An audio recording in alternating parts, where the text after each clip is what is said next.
Bom, gente, bom dia, obrigada. Desculpe o atraso, a gente pegou um trânsito para vir para cá. Eu proponho, não sei o que vocês acham, a ideia seria a gente fazer uma primeira parte, fazer um intervalo e depois uma segunda parte. Mas pelo atraso, talvez se vocês tiverem fôlego, talvez a gente poderia não fazer o intervalo, né? Porque aí eu consigo talvez dar conta do que eu me propus a dizer hoje.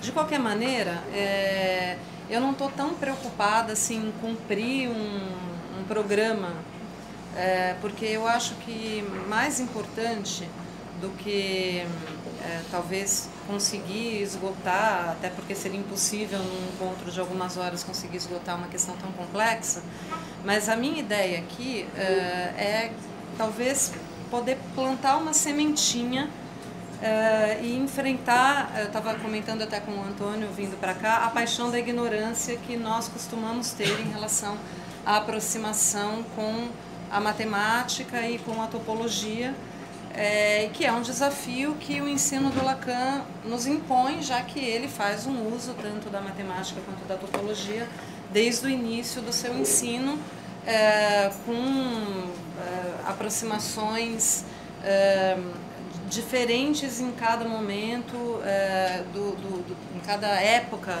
do ensino, mas sempre com muito rigor. Isso é uma coisa que sempre me chamou muita atenção. A cada vez que o Lacan se aproxima da matemática, da lógica ou da topologia, ele faz isso com muito rigor, porque ele realmente estudava, e quando a gente tem a oportunidade de ter uma interlocução com matemáticos, com lógicos, com pessoas que estudam e que são da área, eles mesmos testemunham para a gente o rigor com o qual o Lacan se aproximava dessas noções e desses conceitos. Então a minha ideia é muito mais da gente tentar enfrentar esse grande problema. Eu, ao longo dos anos, fui, de alguma maneira, criando uma certa posição em relação a isso, uma posição em relação a isso, tomei partido, digamos, tomei uma posição em relação a esse debate. A minha posição não é unânime, mesmo no nosso campo lacaniano. Então, eu quero deixar isso bem claro, eu não estou aqui dizendo como a gente tem que se aproximar da matemática e da topologia, muito menos querendo propor que essa seja a única forma de fazer isso, mas é uma posição que eu espero poder sustentar aqui e fundamentar, né? Então eu vou, logo de saída, colocar algumas coisas para vocês que eu acho que são alguns fundamentos a partir dos quais eu parto para fazer essa aproximação. O primeiro deles, que é bem genérico, mas que eu acho que é quase como se fosse um axioma, talvez, assim, de uma questão preliminar a uma aproximação possível, é a ideia de que a psicanálise, embora se afaste em alguma medida do campo da ciência, ela está inserida no campo da ciência. Isso é uma posição que eu assumo, eu sei que é uma posição relativamente polêmica, mas eu acho que a gente não pode, de maneira alguma, entregar o ouro ao bandido. Ou seja, a gente não pode entregar a ciência de mão beijada para os positivistas. Então, logo de saída, a gente já tem aí um campo que é um campo, na verdade, epistemológico, ou seja, um campo que diz respeito, no fundo, a uma discussão sobre o que é a ciência. E a minha posição em relação a isso é de que não existe a ciência. E de que, aliás, esse é um problema muito grande. A gente consentir com a proposta de que o positivismo ganhou e que a ciência é deles, né? Eu acho que isso, inclusive, traz problemas sérios para a psicanálise, porque a gente dá de mão beijada um argumento muito forte para os nossos críticos, de que, bom, é isso que a gente faz, não é ciência, portanto, por exemplo, não podemos praticar no espaço público. Vocês sabem, todo o debate em relação ao autismo, etc., passa por aí. só para fazer alguns apontamentos em relação às consequências da gente renunciar tão rapidamente ao campo da ciência. Bom, qual é a ciência? Aqui eu faço, inclusive, uma homenagem e também uma menção ao meu mestre Luiz Carlos Nogueira, cuja livre docência se chama justamente A Psicanálise e a Nova Ciência, né? Nesse trabalho, o Luiz Carlos justamente sustenta a ideia de que a nova ciência, que é uma ciência não toda, que é uma ciência que inclusive é uma ciência na qual cabe não apenas a psicanálise, mas a própria física, as descobertas mais recentes da própria biologia, não podem mais operar com uma concepção restrita de ciência, binária de ciência, onde existe uma relação binária entre causa e efeito, por exemplo. Né? E para essa nova ciência a gente precisa também de uma nova lógica, que é exatamente a lógica com a qual Lacan vai trabalhar, sobretudo a partir das fórmulas da sexuação, que é uma lógica que foi assim nomeada pelo seu próprio fundador, que por sinal é um brasileiro, chamado Newton da Costa, que está vivo ainda, que criou e subverteu o campo da lógica e criou uma nova lógica chamada paraconsistente. Por que essa lógica chama paraconsistente? Porque até então, no campo da lógica clássica, para um sistema ser consistente, ou seja, para ele ter validade científica, ele precisava excluir a contradição. Então, vocês vejam que desde Aristóteles, o princípio da não contradição era o princípio que fundamentava um sistema que se pretendia consistente, ou seja, válido, científico, verdadeiro, se a gente quiser, e não apenas intuitivo ou da ordem da opinião. A gente até estava falando disso ontem, né? A questão da diferença que vem desde a Grécia entre doxa, opinião, e verdade. Aí toda a questão filosófica da verdade, que foi trabalhada por toda a história da filosofia e que a ciência moderna trabalha de uma maneira específica, a partir do corte epistemológico da ciência moderna. A questão da verdade passa a ser tratada como uma questão de verificação, como uma questão de provas, etc, etc. Isso é uma grande introdução, só para vocês se darem conta da complexidade do que está em jogo e de quanto Lacan não recua e não se acovarda em relação a esses grandes debates que são colocados há milênios, digamos, né, por todos aqueles que se propõem a pensar na produção de um conhecimento que tenha algum tipo de validade para além das aparências, né? Bom, a gente poderia dizer que até um certo momento do ensino do Lacan, e o auge disso é o Letourdi e o Seminário 20, o Lacan está apostando, então, nessa possibilidade de incluir a psicanálise e a sua formalização, ou seja, a possibilidade de formalizar e, portanto, de transmitir a experiência clínica. Ele aposta que o melhor caminho para isso seria a lógica. Tanto que o próprio Newton da Costa reconhece em vários momentos que o Lacan teria sido um dos fundadores da lógica paraconsistente. O Newton da Costa chega a afirmar que se Lacan tivesse publicado em revistas próprias de lógica, ele teria sido reconhecido como um dos fundadores. Isso no que diz respeito à escrita das fórmulas da sexuação, porque as fórmulas da sexuação derrogam o princípio da não contradição. O Newton da Costa chega a afirmar que ele inventou uma nova lógica para vocês verem a raiz do problema. Ele diz que ele se viu imbuído da missão de subverter a lógica por uma discussão olha que interessante, com o Popper. E Popper afirmava que a dialética não era consistente, ou seja, não tinha validade, não se sustentava, porque a dialética, a gente sabe, tese, antítese, síntese, feria o princípio da não contradição. E Newton da Costa responde para Popper, bem, se a dialética contradiz o princípio da não contradição, o que está errado é o princípio da não contradição, porque a dialética está certa. Né? Então é curioso porque ele se vê convocado a subverter a lógica, criar uma lógica que aceite o princípio da não contradição para construir uma lógica onde caiba a dialética, e ele diz, e a psicanálise. Ele, Newton da Costa, diz. Né? Então é muito interessante a gente poder incluir essa empreitada do Lacan nesse cenário. Então vocês vejam que interessante, até o seminário 20, o Lacan parecia estar satisfeito, de alguma maneira estar apostando nessa ideia, nesse caminho de fundamentar a formalização da psicanálise na lógica, ainda que uma lógica paraconsistente, uma lógica subvertida. Bom, a gente precisaria ter um outro encontro para poder transmitir toda a subversão que ele faz com os quantificadores nas fórmulas da sexuação.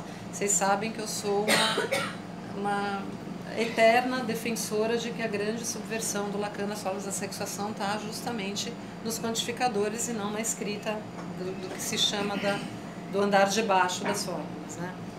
Isso é uma conversa para um outro dia. Mas a questão que me intrigou e que moveu a minha pesquisa nos últimos 10 anos, e que eu tenho sustentado lá no Fórum São Paulo, no meu seminário, é por que o Lacan, depois de ter subvertido a lógica, praticamente criado, junto com alguns outros, a lógica paraconsistente, fundamentado a nossa prática clínica nessa subversão, por que ele precisou dar um passo a mais rumo à topologia? A topologia dos nós, especificamente, porque a topologia ele já trabalha desde a década de 50. Né?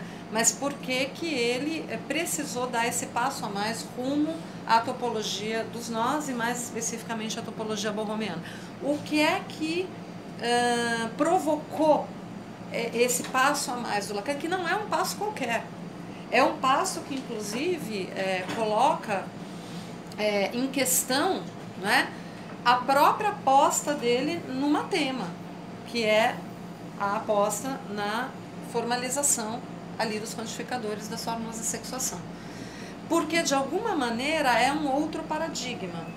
Não que não se possa conversar, e, aliás, não que não haja pontos de articulação. Aliás, a minha tentativa justamente é encontrar esses pontos de articulação entre o matema e o nó, mas não é uma tarefa simples, é uma tarefa extremamente complexa, porque de fato são campos que não se sobrepõem com facilidade.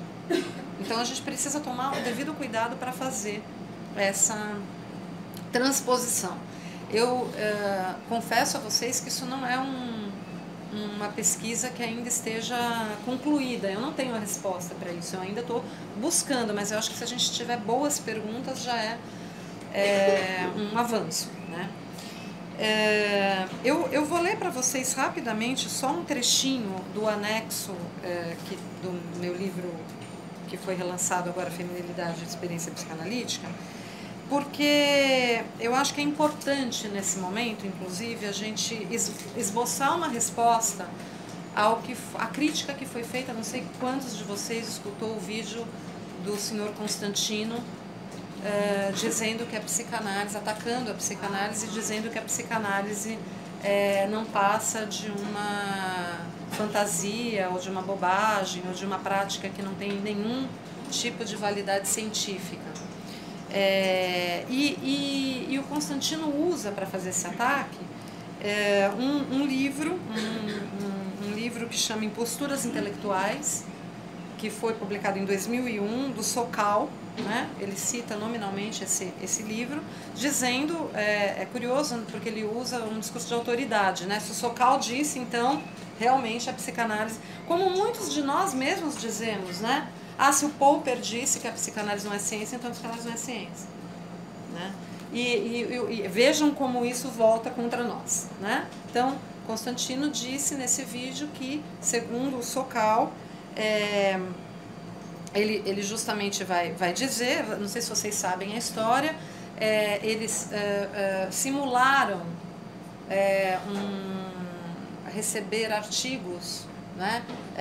Eles simularam um artigo supostamente científico, enviaram para uma revista, né? E era tudo uma pataquada, e o artigo foi aceito. Então eles usaram essa fraude, digamos assim, para denunciar e dizer, tá vendo como as ciências humanas, na verdade, não são rigorosas, e essa pataquada toda aqui foi aceita numa das principais revistas científicas e tal, né? E eles vão dizer, então, né, que esses autores, inclusive o próprio Lacan, que eles citam nominalmente, fariam dos conceitos matemáticos um uso pouco rigoroso e um uso equivocado, e para tentar dar uma validade pseudocientífica àquilo que não teria validade nenhuma, né? Quem dialoga com esse texto, se vocês quiserem uma referência no campo lacaniano, é um colega lá de São Paulo chamado Paulo Rona, que fez um doutorado e tem um livro publicado pela Ana Blume exatamente sobre essa questão do uso que o Lacan faz especificamente da teoria dos conjuntos, né? Um outro filósofo que eu acho que tem uma proposta muito interessante sobre essa questão da relação do Lacan com a matemática é o Alain Badiou, né? Então, o Alain Badiou, no Ser e o Evento, L'Être et l'Événement, ele diz que ele formula uma questão, né, que eu deixo aqui indicada como norteadora da amplitude dessa tarefa, e ele diz o seguinte, que a gente deve se perguntar como a psicanálise e a filosofia abordam os grandes dispositivos da matemática e da lógica, né? Bom, mais especificamente no que se refere ao uso da lógica e dos quantificadores, como eu tinha falado para vocês, o Lacan, de alguma maneira, toma uma posição no próprio campo da filosofia da matemática, que é o partido que ele toma do Bourbaki. Não sei quantos de vocês já ouviu falar do Bourbaki. Bourbaki era um grupo de matemáticos, do qual fazia parte, por exemplo, o Veil, que era o André Veil, que foi, inclusive, assim como o Lévi-Strauss veio e fundou a Faculdade de Filosofia, Ciências e Letras da USP, o André Veil fundou o Instituto de Matemática da USP. Talvez por isso, inclusive, muito interessante a gente ver a história, né, da matemática no Brasil. A história da matemática do Brasil é profundamente marcada pelo bourbakismo. Então, o Brasil talvez não é à toa que o Newton da Costa, né, tenha também chegado onde chegou, porque tem uma herança matemática que tampouco é unânime na própria história da matemática, né? Porque o Bourbaki, na verdade, é um personagem fictício que foi inventado, né? Foi na década de 30 que surgiu esse grupo, e eles publicavam sem autoria, porque eles acreditavam nesse ideal da ciência, que o próprio Foucault comenta lá no Que é um Autor, de que para você ter um estatuto de ciência, você não precisa do autor, né? Então eles renunciavam ao autor e eles criaram esse nome genérico Bourbaki. Era uma brincadeira que eles faziam justamente para brincar com isso, né? Dessa questão da ciência, equivocar com isso, e inspirou Lacan a criar a Silicete, que era uma revista que justamente as pessoas não assinavam. Então, que depois ele voltou atrás, enfim, mas para vocês verem como isso influenciou o Lacan, né? Então, simplificando ao extremo, a gente poderia dizer que para a matemática clássica, o fundamento encontra-se na demonstração. Vocês lembram quando a gente fazia uma equação na escola, no final, como queríamos demonstrar, né? Sustentada na necessidade de se lidar com objetos quantificáveis. Já o bourbakismo propõe uma matemática disjunta da ideia de quantidade, ou seja, desloca seus fundamentos para uma literalização não quantitativa. Então, a ideia é que a gente pode fazer um uso rigoroso da matemática que não seja demonstrativo, não seja quantificador, né? Então não é o mesmo uso, por exemplo, que a psicologia, ou que a sociologia, ou que a economia faz da matemática, digamos, com o uso da estatística, não é? Ou com o uso de gráficos que mostram percentuais. Ontem, por exemplo, a gente fez uma análise das eleições mostrando a porcentagem dos votos, etc, etc. Esse é um tipo de uso da matemática. O tipo de uso que a psicanálise faz da matemática é um outro tipo de uso. Então, vocês vejam, eu brinco lá em São Paulo que assim, eu não desmonto bombas, mas eu indico onde existem bombas. É tipo batalha naval, sabe quando você está jogando batalha naval? Aqui tem uma bombinha, aqui tem uma bombinha. Então, a bombinha da questão do que é ciência é uma, a bombinha da filosofia da matemática é outra. A gente precisa ir desarmando essas bombinhas, ou pelo menos a gente precisa estar advertido de que elas existem, para a gente não ser ingênuo. Porque senão a gente entra nesse debate de uma maneira muito ingênua e a gente é derrubado na primeiro não é nem primeiro murro, primeiro peteleco. Constantino, que é uma pessoa que não tem formação nenhuma, vai lá e fala, Sokal disse que psicanálise não é assim. Entende? Quer dizer, isso é que a gente precisa pelo menos estar divertido, né? Bom, isso é uma grande introdução que eu queria fazer com vocês. Eu queria indicar um livro que está traduzido em português. Eu costumo dizer que esse livro é antifóbico. Por que ele é antifóbico? Porque, por mais que ele seja um livro grandão, gordo, né? Assim, ele contém aqui, e o Pablo Amster é professor do Instituto de Matemática da Universidade de Buenos Aires, portanto ele é matemático, né? Pablo Amster. Ele foi publicado na Argentina em 2 volumes e aqui no Brasil nesse volume gordinho aqui, mas é para vocês terem uma ideia de que assim, toda a matemática que o Lacan usa ao longo de todo o seu ensino está aqui. Entende? Quer dizer, isso eu falo que é antifóbico, porque parece que às vezes é uma empreitada impossível da gente alcançar. Ela está num livro, né? Assim, você vê, o livro é Notas Matemáticas para Ler Lacan, né? O interessante disso, assim, ele não vai se aprofundar em cada ponto, mas ele vai pegando todo o ensino do Lacan, todas as alusões, todas as vezes que o Lacan fala ou faz um uso de algum... É um GPS. É um GPS, exatamente. É um localizador e a gente pode ficar tranquilo porque é rigoroso, porque ele é matemático, né? Então, a gente não corre o risco, né, de falar, mas será que para a matemática isso é assim mesmo? Isso é um psicanalista, porque tem vários psicanalistas que escreveram vários livros sobre essa relação, mas a gente sempre fica meio com o pé atrás em relação ao rigor, não da psicanálise, mas o rigor da matemática, né? Então, eu recomendo a vocês, tá, esse livro, eu acho ele bem interessante, e tem uma parte aqui sobre topologia que é bastante confiável, né? Que vocês podem, então, usar como uma espécie de guia, manualzinho, assim, tá? Eu comprei ano passado para a biblioteca. Ah, ótimo. Então, aí, tem na biblioteca. Ótimo. Então, vocês podem consultar e tal. Bom, então, entrando especificamente na topologia, eu não vou me alongar na questão da topologia em si, porque eu quero entrar especificamente na topologia borromeana, mas só para indicar para vocês também um caminho, né? O que é considerado na história, o marco que é considerado na história da matemática, o início da topologia, é o famoso problema do Euler das pontes, que vocês já devem ter ouvido falar, as pontes de Königsberg, que deu origem à teoria dos grafos, né? Então, a tal da história das 7 pontes, que existia ali um problema na cidade, que se era possível passar pelas pontes uma única vez. E ele vai provar que não, transformando o caminho em retas, em pontos, e mostrando a questão de par e ímpar. Eu não vou entrar nisso nem fazer a demonstração, mas é simples de vocês terem acesso a isso. E ele, então, a partir daí, cria a teoria dos grafos, que é o que o Lacan usa no grafo do desejo. Por isso que o grafo do desejo é um grafo e, portanto, o grafo é topológico. Tem toda uma discussão se o esquema L seria topológico, se, enfim, outros esquemas que Lacan usa antes. O grafo da carta roubada foi o grafo da carta roubada, mas o grafo da... Exatamente.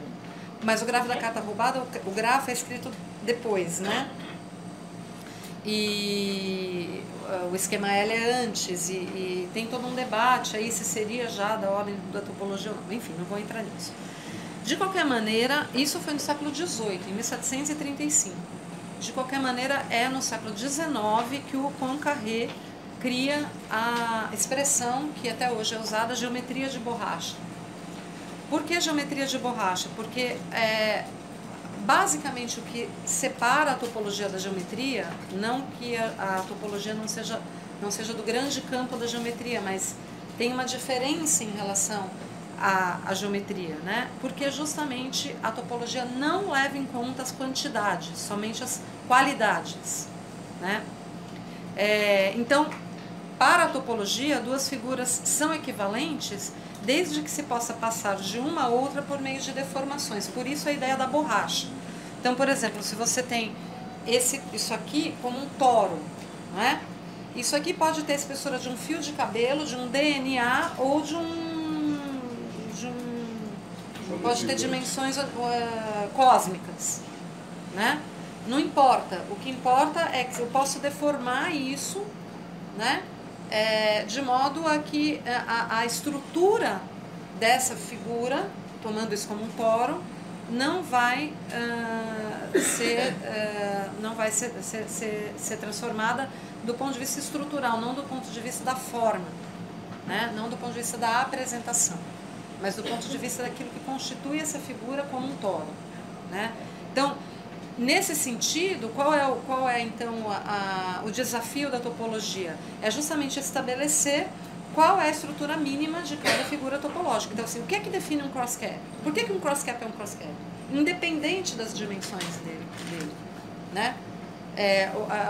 Qual é, vamos dizer assim, a fórmula do cross-cap? Né? Qual é a fórmula do toro? Qual é a fórmula de uma garrafa de Klein? Por que uma garrafa de Klein não é a mesma figura topológica de um cross-cap? Isso seria um outro encontro também para a gente falar das figuras topológicas, né? Das superfícies topológicas, que não é exatamente o que a gente vai falar hoje. Só estou, né, mapeando aí para vocês. Bom, daí surge uma definição muito importante para a topologia, que é a de invariantes, que o Lacan usa muito. Se vocês forem ler os textos, por exemplo, eu escrevi um trabalho uma vez chamado A Variação Inédita e Tola do Desejo Invariante, né? Lacan define o desejo como uma invariante no Seminário 21, né? Isso é uma homologia que ele está fazendo entre o espaço do ser falante e o espaço topológico, né? Definir o desejo como invariante, né? Então, o que faz dois espaços topológicos serem equivalentes ou homeomórficos, né, é justamente o fato de que você pode transformar um no outro sem que ele perca essa estrutura fundamental, né? Contanto, olha só que interessante, outra coisa que o Lacan vai falar em vários momentos nos seminários, contanto que não haja cortes. Se você tiver que fazer um corte para transformar uma superfície topológica, por exemplo, uma figura topológica em outra, então essas figuras não são homeomórficas. Elas só serão homeomórficas se você não precisar fazer corte para transformar uma na outra, tá? Então, a partir daí, você pode pensar, né, em várias aproximações possíveis com a experiência analítica, a experiência clínica, digamos assim. O fundamento disso, e aí aí que eu digo para vocês que eu tomo partido, né, do meu ponto de vista, o fundamento, isso acho que é a coisa mais importante que eu queria transmitir para vocês hoje. O fundamento dessa aproximação possível está numa hipótese, que é a hipótese de que existe uma homologia entre o Nobo Romeu e o espaço do ser falante. Essa é a hipótese que a gente precisa fundamentar para que a gente possa sustentar com rigor o uso que a psicanálise vai fazer do nó borromeu, da topologia borromeana, né? O que é que significa dizer que há uma homologia? Significa que não é um uso analógico, não é uma analogia, ou seja, que não é uma metáfora, que não é um uso heurístico, né? Que eu não estou fazendo simplesmente uma espécie de figura de linguagem, né? Ou uma espécie de pantomima, né? Ou eu estou usando essas cordinhas para fazer uma espécie de representação que ajude de alguma maneira, por ser mais intuitivo, ou por ser visual, digamos assim, a transmitir alguma coisa da ordem do como se, né? Olha, gente, é como se isso daqui fosse o imaginário, como se isso daqui fosse o real, é como se isso daqui fosse simbólico. Então, vamos, né? Isso é uma metáfora, né? Olha, se isso aqui fosse o imaginário, se isso aqui fosse o real, se isso aqui fosse o simbólico, como é que a gente poderia pensar que isso daqui estaria ligado? Ah, a gente pode, quer ver que bonitinho? Ó, eu vou ligar um no outro de uma maneira que vocês vão ver que representa mais ou menos isso que a gente está falando. Isso seria como o PowerPoint do Dallagnol. O PowerPoint do Dallagnol, entendeu? Né? Eu faço um uso para um uso didático, um uso pedagógico, né? Gente, não é crime fazer isso, não está proibido. Eu posso usar 1 milhão de recursos para transmitir qualquer coisa. Os professores, vamos fazer uma homenagem aos professores nesse momento, sabem disso, fazem isso. A gente pode usar peça de teatro para dar aula de como é importante amamentar, a gente pode usar gráfico, a gente pode fazer um monte de coisa, de recursos, não é?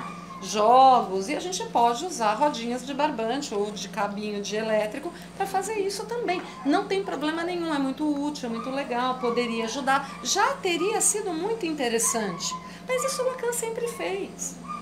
Ele sempre usou gráficos, ele sempre usou recursos de esquemas para facilitar a transmissão. O que ele está fazendo aqui não é dessa mesma ordem, é de uma outra ordem, né? Ele tá propondo uma homologia. Homologia significa que ele está sustentando que a estrutura do nó borromeu é homóloga à estrutura do espaço do ser falante, ou seja, há algo estruturalmente, para usar o termo da topologia, isomórfico, né? Não é a primeira vez que o Lacan usa o recurso da homologia. Eu vou citar para vocês alguns exemplos ao longo do ensino dele, bem rapidamente, também não vou me aprofundar, mas, por exemplo, o uso que ele faz do significante é homólogo à noção de significante, ao conceito de significante na linguística. O uso que ele faz mais de gozar, como ele sustenta no seminário 17, como homólogo à mais-valia, né? Ele está dizendo, a estrutura da mais-valia, tal como Marx, né, descobriu, né, e formalizou, é homóloga à estrutura do objeto mais de gozar. Um terceiro exemplo que eu trabalhei muito no meu livro sobre a letra, a noção de letra.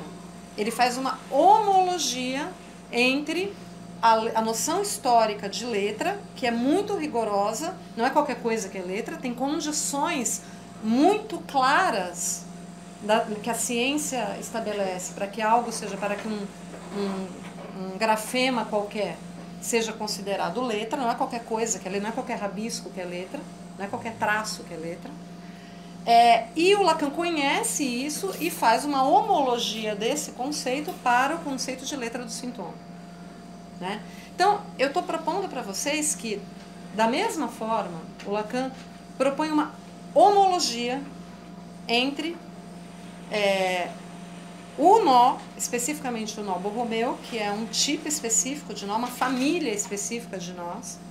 Daqui a pouco a gente vai ver o que é nó, né? Com o espaço do ser falante. Isso é muito forte. E isso é uma tese uma tese nova no Lacan, por incrível que pareça, é uma tese nova que a gente encontra no cenário 21, né? E que vai sustentar todo o trabalho do Lacan do cenário 21 até ele morrer, né? Não é hora de perguntar. Não, pode falar, O que é o espaço? Então, essa é toda a questão. Essa é toda a questão que eu vou começar agora, né, a entrar especificamente, porque daí agora a gente vai precisar entrar nas noções topológicas justamente de espaço, etc, etc, tá? Bom, gente, essa era a introdução. Não sei se vocês querem perguntar alguma coisa, se eu posso continuar, porque agora justamente eu vou entrar no... Tá? Então vamos lá. Tá, vamos lá. Bom, gente, assim, até eu achei muito curioso, porque teve um equivocou, felizmente, é muito bom quando tem equívoco, o título da apresentação, porque o título da apresentação era o nó, o que não é, brincando com o que é, sabe? O que é o que não é. Então, assim, eu proponho a vocês que a gente comece a estudar o que o nó não é. Quando a gente estuda o que o nó não é, ajuda a gente depois a entender o que ele é, tá? Então, essa listinha do que o nó não é uma listinha que eu fui fazendo uma coleção nos seminários do Lacan.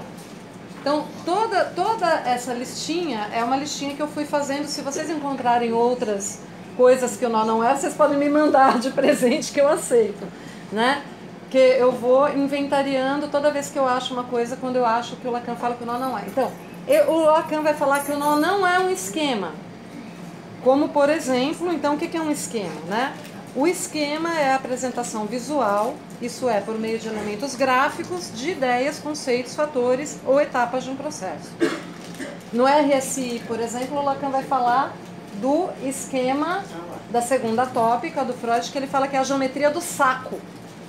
Isso a gente poderia também ficar horas aqui discutindo, porque ele vai fazer todo um diálogo com o Freud em relação ao interno e externo.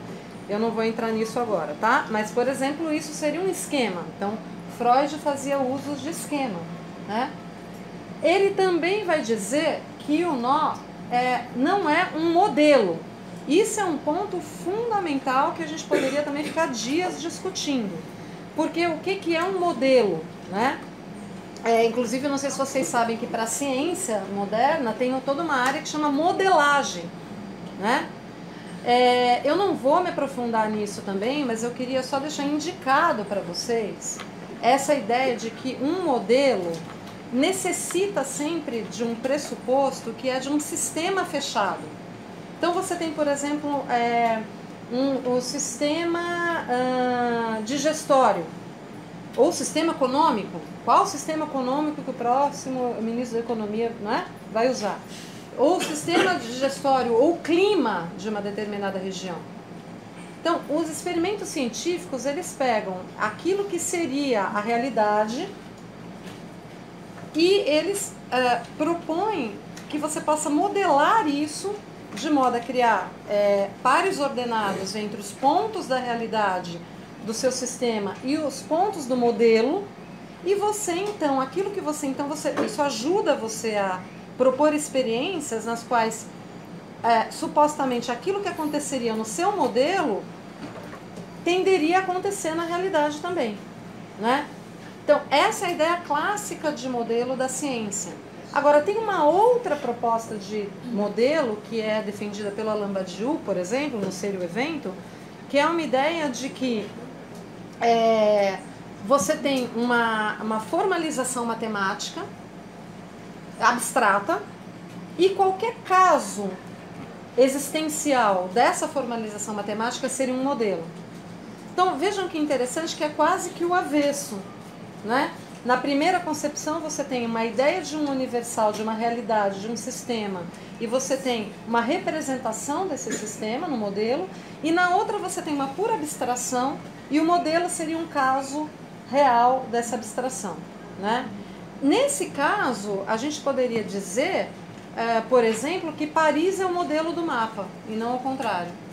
Ou talvez a gente poderia pensar que, eventualmente, isso é uma questão para se discutir, a psicanálise seria um modelo do nó. e não o nó, o modelo da matemática. Já que o nó é uma pura abstração e a psicanálise é uma experiência, uma praxis, né? Então isso é uma questão para deixar indicada para vocês. De qualquer maneira, o Lacan fala que o nó não é um modelo. Outra coisa que ele fala que o nó não é uma representação. Isso ele fala em vários momentos nos seminários, nos últimos seminários. O nó não é uma representação, né? Ou seja, o nó não está representando nada, né? Ele diz também que o nó não é uma tema. Então, não é da mesma ordem das fórmulas da sexuação. Não é uma formalização nesse sentido. Ele diz que o nó não é uma teoria. Então, o nó não é uma abstração no sentido de um conceito, né? Ele diz que o nó não é uma metáfora. Ele diz que o nó não é uma transcendência, que não é uma cosmologia e que não é ontológico. Então, vocês vejam, assim, a agenda que nós temos aí nessa aproximação em relação ao nó, né? Algumas coisas que eu acho que são fundamentais aqui, né? Algumas a gente já comentou. Essa questão da transcendência, da cosmologia e da ontologia, eu acho que é interessante rapidamente só a gente falar, que é o seguinte: muitas vezes a gente percebe algumas pessoas falando do nó como se fosse uma teoria do universo. A psicanálise resolveu praticamente o problema da criação, da física, né? Do buraco negro, assim, o real, o imaginário e o simbólico.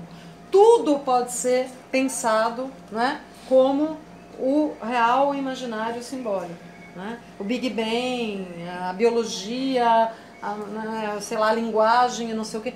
Não é isso a proposta do Lacan. Não é essa a proposta do Lacan. O tempo inteiro o Lacan vai falar o nosso real, o real da psicanálise, né? Não é uma teoria cósmica, não é uma teoria sobre o universo. O nó é o espaço do ser falante. Então, o que é o nó? O nó é o nosso analisante que entra pela sala do consultório e deita no divã e começa a falar. É isso o nó. O nó é o campo que se constitui no discurso do analista. Que daí você possa extrapolar uma teoria mais genérica e que eventualmente pessoas de outras áreas possam se sentirem influenciadas por essa proposta do Lacan e extrapolarem isso para a filosofia, para, sei lá, né? Ok, para a sociologia, mas o Lacan está falando do espaço do ser falante enquanto o sujeito sob transferência. Acho que isso é muito importante. Não é ontológico, significa que o Lacan mais do que nunca está sustentando que não há ser a não ser o parletre, ou seja, o fala-ser. Como ele diz no Seminário 21, não há outro ser que não seja o ser da fala, porque se não houvesse o verbo ser, não haveria ser. Ele diz que, portanto, parletre é um pleonasmo, né? Que a gente nem precisaria falar parletre porque já está dado que é parletre, né? Bom, então, o que eu vou tentar sustentar com vocês aqui é que o nó, ele não serve para representar, para falar de alguma coisa ou para demonstrar alguma coisa. O nó é. O nó existe. O que é o nó? Então a gente já viu o que não é, o que não é. Então o que é o que é? O nó é um objeto, assim como a letra é um objeto. É linda a lição do Seminário 9, quando Lacan vai definindo o que é letra, e ele chega, objeto A. O A, enquanto letra, é um objeto. A criação, a invenção da letra, né? A humanidade inventou um objeto não natural, que é a letra. A letra é um objeto. Bem, o nó é um objeto. Um objeto topológico. Um objeto matemático. A matemática criou. Nós criamos coisas. Nós criamos quadros, nós criamos letra, nós criamos linguagem, não é?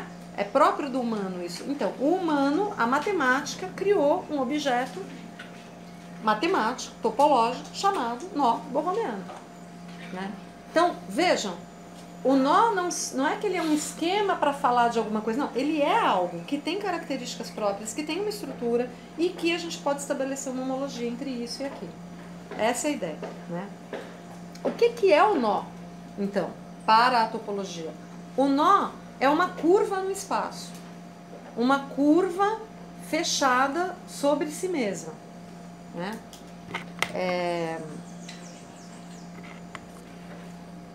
A gente tem um aqui, né? Aqui é um nó de 3, né? A gente vai falar daqui a pouco disso, mas a gente poderia sustentar com a topologia que isso aqui também é um nó, né? Aliás, isso aqui é um nó chamado nó trivial. Isso aqui para a topologia corresponderia ao zero. Tá? Uma curva simples, fechada sobre si mesma, é o nó mais simples que existe, chamado pela topologia de trivial. Né? Então, vejam só aí a questão do espaço, né, Sônia, que a gente vai entrar a questão do espaço. Então, o espaço topológico. Apesar de ser inspirada pelos nós que aparecem na vida cotidiana, como por exemplo esses daqui, ou cadarços e cordas, a noção matemática de nó é diferente, pois as pontas são unidas de forma que não podem ser desfeitas. Ou seja, quando a gente vai tentar fazer um uso concreto dessa abstração, a gente necessariamente tem que produzir uma costura aqui, né? Não tem como a gente já fabricar algo que não tenha isso daqui. A gente tem que amarrar, a gente tem que costurar, a gente tem que artificialmente produzir essa amarração aqui, essa junção, digamos aqui, né? O nó é como se fosse algo que já surge assim, né? Ele é assim, ele é uma curva fechada sobre si mesmo no espaço, né?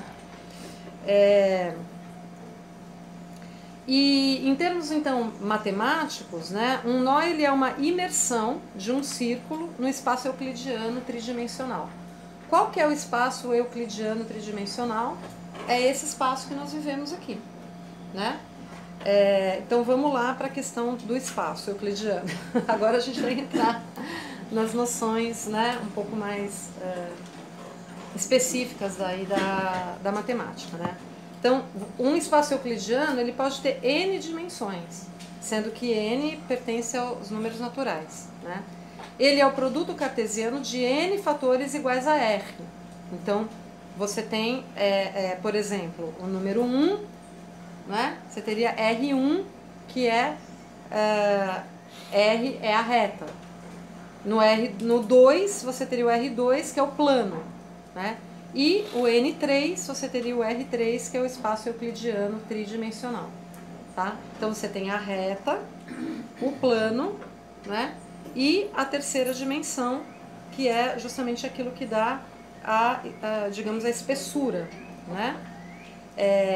Que tem tudo a ver com a nossa noção lacaniana de imaginário, enquanto aquilo que é relacionado com o corpo, porque o corpo ocupa o espaço tridimensional, né?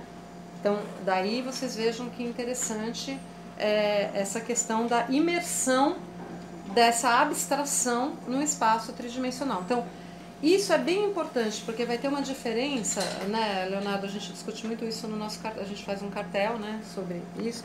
A gente discute bastante isso, que é a questão do uso que a gente faz do nó no espaço tridimensional, que é esse aqui que nós estamos, do uso que a gente pode fazer do nó no espaço bidimensional, ou seja, quando ele é planificado.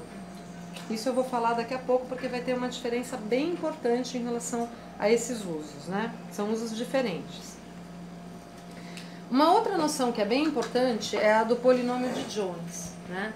O polinômio de Jones é calculado sobre uma projeção do nó, que nada mais é do que sua imagem achatada no plano.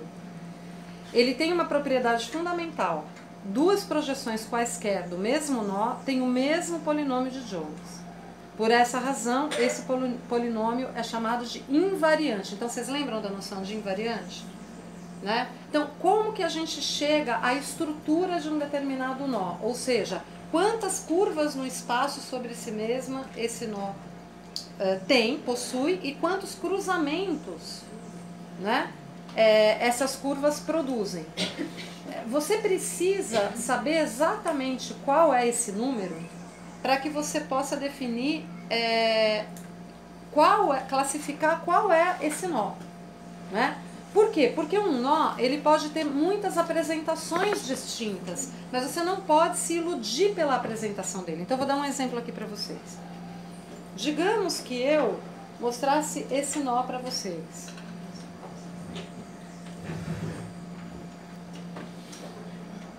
E esse.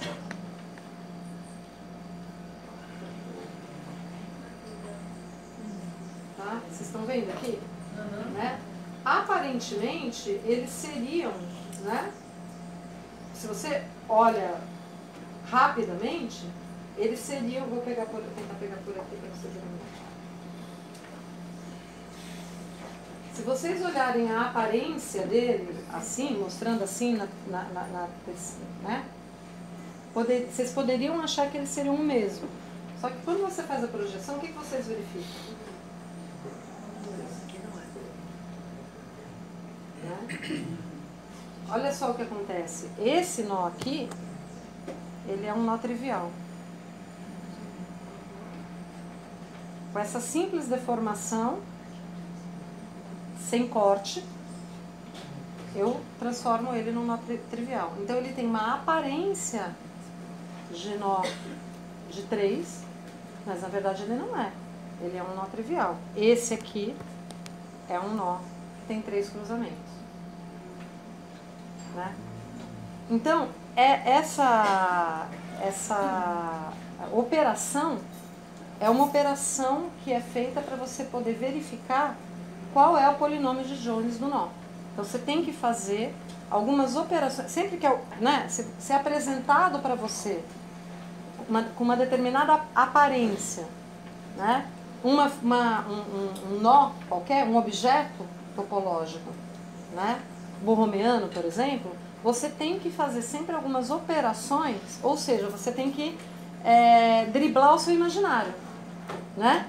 Você tem que desenganar e ir além das aparências para você conseguir chegar à estrutura mínima dele. Nesse caso, por exemplo, eu fiz esse movimento que prova que esse nó é um nó trivial, né? Então, aqui você tem os tipos de nós, né? Alguns tipos de nós. Do mesmo jeito, esse nó aqui, por exemplo, eu poderia... Deixa eu ver se eu consigo fazer. Eu poderia apresentar ele assim, digamos, né? Vamos supor que eu apresentasse ele assim para vocês, né? Vocês iam falar, tem 1, 2, 3, 4, 5, né? 1, 2, 3, 4, 5, 6 cruzamentos, né? Se vocês olhassem, se eu pusesse ele assim em cima da mesa, vocês contariam, falariam, tem 6 cruzamentos. Mas eu posso fazer esse movimento, e eu verifico que a estrutura dele, ele realmente só tem 3 cruzamentos, né? Bom, então aqui a gente tem, de novo, como eu falei para vocês, um nó trivial, né? A gente teria aqui, eu não sei se é o caso ou não, eu acho que é, porque é um ponto bem interessante. Que horas são? Acho que dá, sim. Então dá tempo, sim. A gente, se vocês toparem, eu queria mostrar para vocês um videozinho bem curto de um cara fazendo a demonstração do homeomorfismo entre o círculo e a reta infinita. Isso é uma coisa muito importante, porque é um ponto que a gente precisa entender, né? Que, na verdade, o nó borromeano é uma coisa que o Lacan vai falar muito, principalmente no seminário 23, a respeito da reta infinita, né? Porque o que a gente vai precisar entender é que, na verdade, o nó trivial é uma reta infinita, né? E para entender isso, a gente precisa entender a demonstração desse homeomorfismo, tá?